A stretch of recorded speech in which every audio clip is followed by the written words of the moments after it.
IPL താരലേലത്തിലെ രണ്ടാം ദിനത്തിൽ പല വമ്പന്മാരെയും വാങ്ങാതെ ഫ്രാഞ്ചൈസികൾ മുഖം തിരിച്ചപ്പോൾ 13 വയസ്സുകാരനായ ഒരു ബീഹാറി പയ്യന് മേലെയായിരുന്നു എല്ലാ ഫ്രാഞ്ചൈസികളുടെയും ശ്രദ്ധ.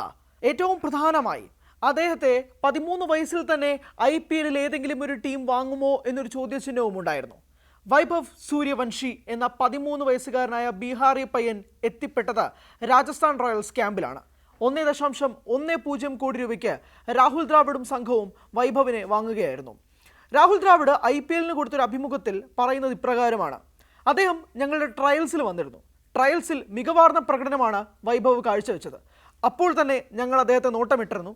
മാത്രമല്ല, ഞങ്ങളെ അദ്ദേഹത്തിൻ്റെ ടീമിൽ വരുമ്പോൾ അദ്ദേഹത്തിന് വളരാനൊരു സ്പേസ് ഞങ്ങൾ ഒരുക്കുമെന്ന് ശുഭപ്രതീക്ഷ ഞങ്ങൾക്കുണ്ട് എന്നുള്ളതായിരുന്നു രാഹുൽ ദ്രാവിഡിൻ്റെ വാക്കുകൾ. സത്യസന്ധമാണ്. കാരണം എന്തിനേറെ പറയണം, റിയാൻ പരാഗ്, ധ്രുവ് ജുറേൽ, സഞ്ജു സാംസൺ വരെ രാജസ്ഥാൻ റോയൽസ് ക്യാമ്പിൽ നിന്നും വളർന്നു വന്നതാണ്. സഞ്ജുവിനെ KKR സ്വന്തമാക്കിയെങ്കിൽ പോലും ഒരു മത്സരവും പോലും കൊടുക്കാതെ സഞ്ജു ബെഞ്ചിലിരുന്നപ്പോൾ രാജസ്ഥാൻ റോയൽസ് ക്യാമ്പിലേക്ക് പിന്നീട് സഞ്ജു മാറിയതിനു ശേഷമാണ് സഞ്ജു ഇന്ന് കാണുന്ന രാജസ്ഥാൻ ക്യാപ്റ്റനായ സഞ്ജു സാംസണായി മാറിയത്.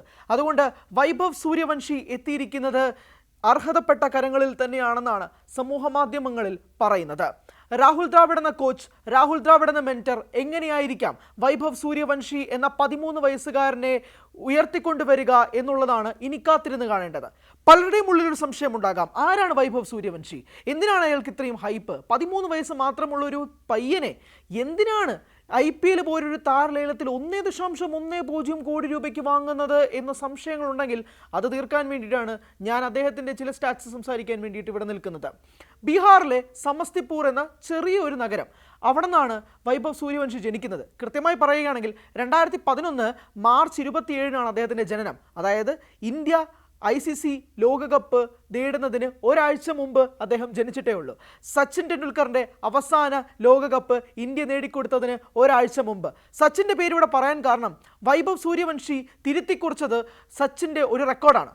രഞ്ജി ട്രോഫിയിൽ ഏറ്റവും പ്രായം കുറഞ്ഞ കളിക്കാരനായി 12 വയസ്സും 284 ദിവസവും മാത്രമുള്ളപ്പോഴാണ് വൈഭവ് സൂര്യവംശി രഞ്ജി ട്രോഫിയിൽ അരങ്ങേറ്റം കുറിക്കുന്നത്.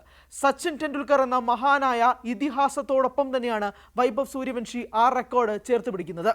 9 വയസ്സ് മുതൽ അച്ഛനായ സഞ്ജീവ് സൂര്യവംശിയാണ് മകന്റെ കഴിവ് മനസ്സിലാക്കിക്കൊണ്ട് അദ്ദേഹത്തെ മുന്നോട്ട് കൊണ്ടുവരാൻ വേണ്ടി തീരുമാനമെടുത്തത്.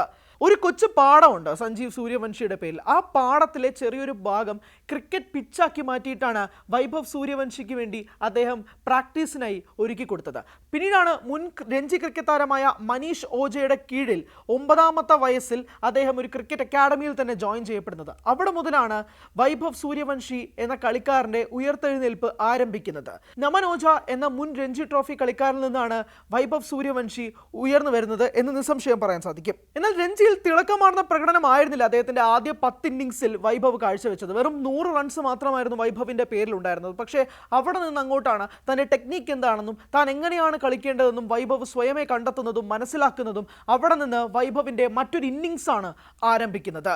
IPL ചരിത്രത്തിലെ തന്നെ ഏറ്റവും പ്രായം കുറഞ്ഞ കളിക്കാരനാണ് വൈഭവ് സൂര്യവംശി എന്ന് പറയേണ്ടി വരും. 1.10 കോടിക്ക് രാജസ്ഥാൻ റോയൽസ് സൈൻ ചെയ്തതോടുകൂടി IPL ഓപ്ഷനിൽ ഏറ്റവും പ്രായം കുറഞ്ഞ കളിക്കാരൻ സൈൻ ചെയ്യപ്പെടുന്നു എന്നുള്ള റെക്കോർഡും കൂടി വൈഭവ് കഴിഞ്ഞ ദിവസം തിരുത്തി കുറിക്കുകയും ചെയ്തു. പിന്നീട് വൈഭവ് റെപ്രസെന്റ് ചെയ്തത് ഇന്ത്യ B ടീമിനെയാണ്. അണ്ടർ-19 ക്വാഡ്രാങ്കുലർ സീരീസിൽ വൈഭവിന്റെ പ്രകടനം മികച്ചതായിരുന്നു.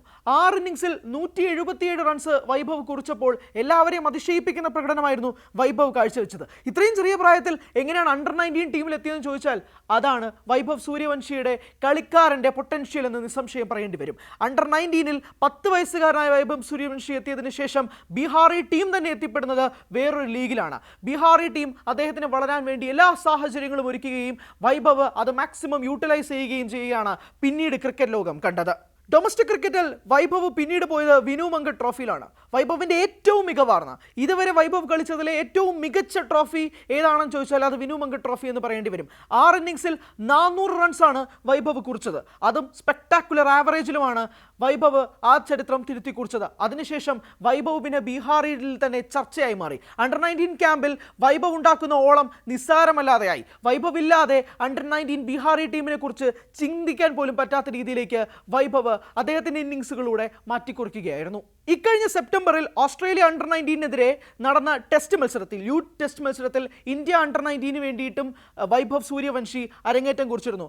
അതിൽ 58 പന്തിൽ നിന്ന് 104 റൺസ് എന്ന വൈഭവിൻ്റെ ആ സ്കോർ ഇന്ത്യ ഒട്ടാകെയുള്ള എല്ലാ സെലക്ടർമാരുടെയും കണ്ണിൽപ്പെട്ടു.